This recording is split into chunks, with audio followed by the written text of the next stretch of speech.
क्या वाकई इंदौर का भूतनाथ मंदिर कैंसर जैसी लाइलाज बीमारी को ठीक कर सकता है, या इसके पीछे छुपा है कोई अदृश्य सौदा?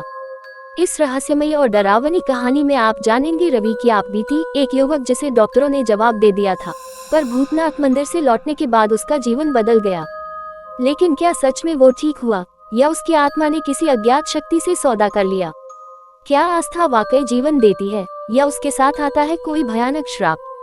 जुड़िए इस कहानी में, जहां चमत्कार और भय एक साथ सांस लेते हैं। कही अनकही बातें, हिंदी हॉरर स्टोरी। रवि, एक 28 साल का युवक, आंखों में डर, शरीर में मौत का दर्द और मन में बस एक ही सवाल, क्या मैं जिंदा रहूंगा? डॉक्टरों ने कह दिया था स्टेज 4 कैंसर। इलाज की सारी कोशिशें नाकाम हो चुकी थीं। आपके पास बस कुछ हफ्ते बचे हैं। डॉक्टर का वो वाक्य उसके कानों में हथौड़े की तरह गूंज रहा था। मगर उसकी माँ, एक साधारण सी बुजुर्ग महिला, जो रोज अपने शिव जी के आगे दिया जलाती थी, उन्होंने कहा, रवि, एक बार भूतनाथ मंदिर चल, सुना है वहाँ भोलेनाथ खुद भक्तों को छूते हैं। रवि हंस पड़ा, हंसी भी कैसी, बेबसी से भरी हुई, जैसे कोई कह रहा हो अब बस चमत्कार ही बाकी है। पर माँ की जिद और रवि की टूटी उम्मीद ने उसे मजबूर कर दिया इंदौर चलने के लिए। जुलाई की उमस भरी रात थी।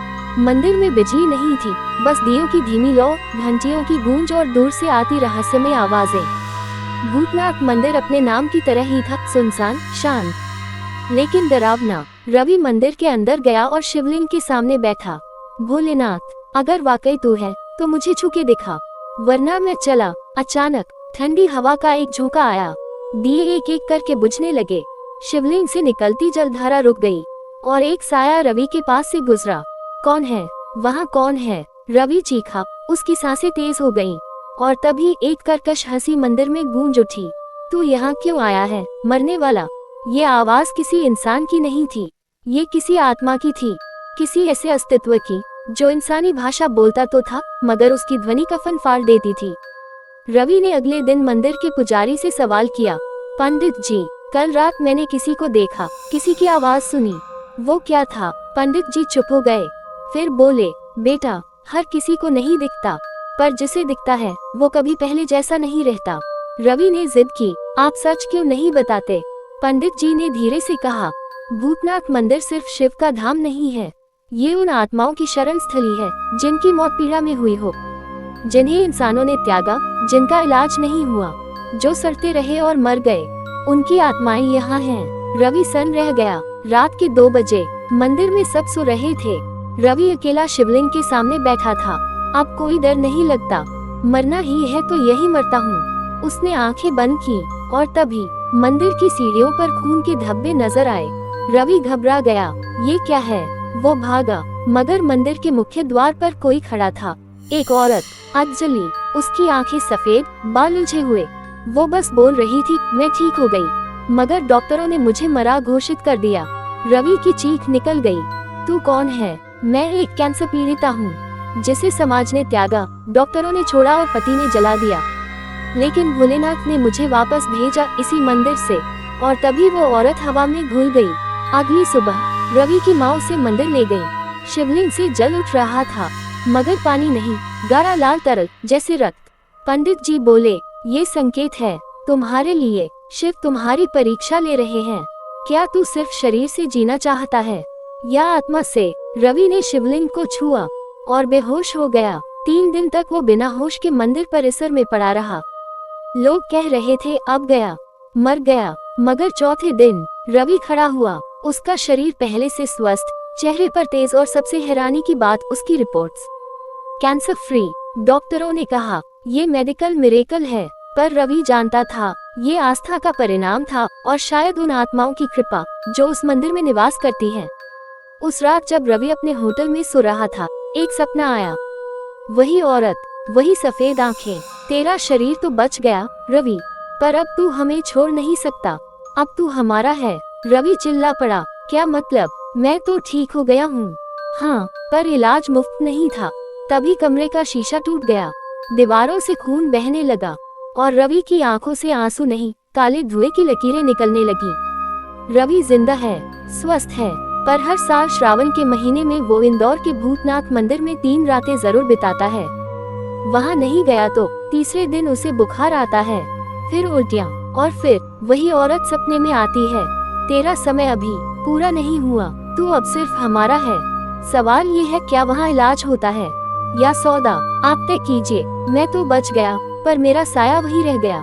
रवि अब भले ही ठीक था, उसके मेडिकल रिपोर्ट से एकदम क्लीन थे, लेकिन उसके साथ कुछ बदल गया था। हर रात एक सपना आता, सपना नहीं, एक आग्रह, वापस आओ वरना हम खुद चले आएंगे।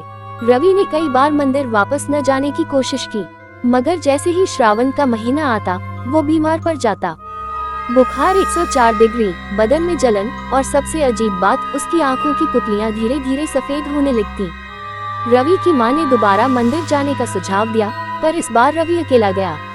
मंदिर वैसा ही था, शांत, रहस्यमय और ठंडा, लेकिन शिवलिंग के पास अब एक नई मूर्ति थी, एक अधजली महिला की। रवि कांप गया, ये तो वही है जो मेरे सपनों में आती थी।